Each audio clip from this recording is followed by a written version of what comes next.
दाब कितना है वो तो हमको पता ही करना है, ठीक है। पहले वाले का तो मान लिया, दूसरे वाले का हमको पता करना है। V2 कहाँ से आएगा, तो इसने बोला हुआ है गैस का आयतन क्या हो जाएगा 20% कम, 20% कम हो जाएगा, नहीं पहले 100% था, बाद में क्या हो जाएगा 80%, तो बाद में हो गया है 80%। V1 का हो गया 80%, 80% बचा है, ठीक है। 80% कहने का मतलब क्या हो गया 0.8, ठीक। तो V1 is equal to P2 into में 0.8 V1, ठीक। तो V1 और V1 दोनों तरफ से कैंसिल आउट, ठीक है। तो लेकिन हमको निकालना क्या P2, तो P2 इज इक्वल टू, ठीक, P2 इज इक्वल टू कितना हो जाएगा P1 डिवाइड बाय 0.8, ठीक। ये पॉइंट नीचे से हटा दोगे तो ऊपर क्या आ जाएगा इंटू में 10 आ जाएगा, तो ये ऐसे भी लिख सकते हो 5, ये हो जाएगा 4, तो P1 5 P1 बटे में 4, ठीक।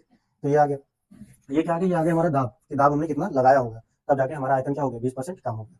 लेकिन इसने ये नहीं पूछा कि दाब कितना होगा, इसने ये पूछा है कि दाब बढ़ा कितना होगा। तो बढ़ा कितना, कि जैसे कहा हमारे पास स्टार्टिंग में 5 था, ठीक है, बाद में क्या हो गया 11 हो गया, तो बढ़ा कितना 6 का बढ़ा हो गया, ठीक है। पहले हमारे पास 10 था, बाद में क्या हो गया 16 हो गया, ठीक है, या 17 हो गया, तो बढ़ाव कितना होगा 7 का बढ़ा हुआ, ठीक है। तो वैसे ही बढ़ा, जब भी हमें बढ़ोतरी या घटौती के बारे में पता करना होगा तो क्या प्लस माइनस करके पता चलेगा। तो बढ़ा कितना होगा माइनस कर देंगे, बड़े में से ज्यादा माइनस कर देंगे तो हमको पता चल जाएगा।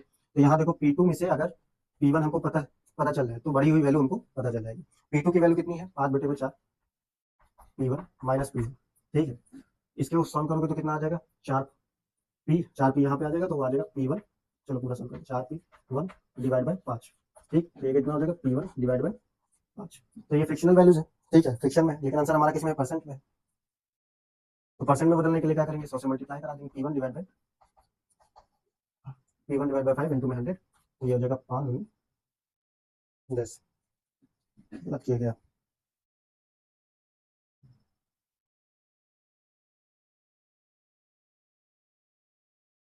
P2 इज इक्वल टू 5/4, 5/5 लिख दिया, 5/5, 5/4, 5/4 था यहाँ पे, 5/4, तो ये 4 नीचे आएगा, तो ये कितना आ जाएगा, ये भी 4 आएगा, ये कितना आ जाएगा, ये भी 4 आ जाएगा, तो ये 4 दूनी 8 और 4 5 20, तो ये 25% P1, ठीक। तो एक बार फिर से देख लो, हमको गैस समीकरण पता था, गैस समीकरण में ये वैल्यू कांस्टेंट हो गया, तो P1 V1 is equal to P2 V2 हो गया। P1 V1 की वैल्यू हमको स्टार्टिंग में हमने मान लिया कि P1 है, P2 P1 है और V1 है, बाद का P2 हमको निकालना है, बाद का V2 हमको क्वेश्चन में दे रखा था कि 80% हो गया, उसने 20% कम को बोला तो 20% कम करके 80% बचाया हमने। 80% को हम 0.8 भी लिख सकते हैं, तो 0.8 लिखा। V1 से V1 कैंसिल हो गया, तो 0.8 को हम कैसा लिख सकते हैं, पॉइंट हटा करके 10, ये 0.8 यहाँ नीचे चला गया, P1 डिवाइड बाय 0.8, पॉइंट नीचे से कट करके ऊपर 10 चला गया, तो 5/4 लिख दिया, 5/4 आया। यहाँ पे हमको बढ़ोतरी पता करनी थी, तो P2 में से P1 घटा दिया, ज्यादा में से कम घटाया तो बीच का कितना गैप होगा हमको पता चल जाएगा, तो 5/4 P1, 5 - 4 डिवाइड बाय 4, तो आ जाएगा P1/4, ये हमारा फ्रिक्शन में था, ठीक है। तो इसको परसेंटेज में बदलना था, तो परसेंटेज में बदलने के लिए 100 से गुणा कर दिया, और 100 से गुणा करते ही हमारा 25% आ गया, तो आंसर हमारा